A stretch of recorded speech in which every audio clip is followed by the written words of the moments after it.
नमस्कार। सबसे पहले मिरांडा हाउस कॉलेज का धन्यवाद।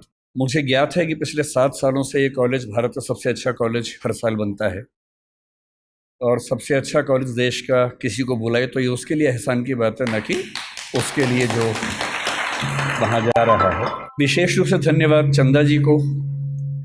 संज्ञा जी ने मुझे 2 दिन पहले मैसेज किया, मैं भारत से बाहर था और मेरा कुछ पुराना एहसान चुकाने का भाव था उनके प्रति। तो जैसे उन्होंने कहा कि आप आएँ तो मैंने सीधे कहा कि जैसे भी होगा मैं ज़रूर आऊँगा। संगीता जी, बाकी अध्यापिकाएं, मेरा सबसे परिचय निजी नहीं है, मैं नाम नहीं जानता हूँ सबका।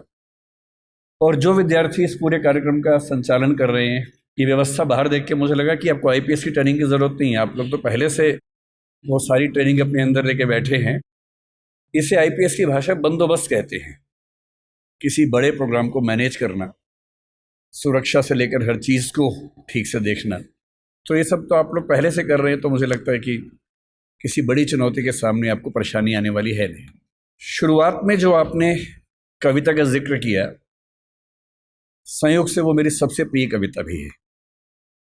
श्रीकांत वर्मा हिंदी के एक बहुत ही महान कवि हुए।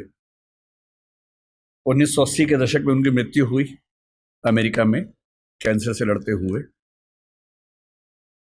और जो सबसे अच्छी कविता वो लिख के गए, और मुझसे कोई पूछे कि मैं, क्योंकि साहित्य का व्यक्ति हूँ और सैकड़ों कविताएं तो मुझे कम से कम याद होंगी ही, क्योंकि मुझे बड़ा शौक है कविताएं सुनने का, पढ़ने का, याद करने का।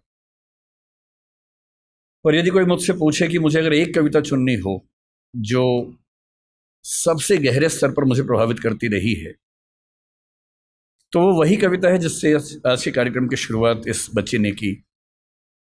चाहता तो बच सकता था, मगर कैसे बच सकता था, जो बचेगा कैसे रचेगा।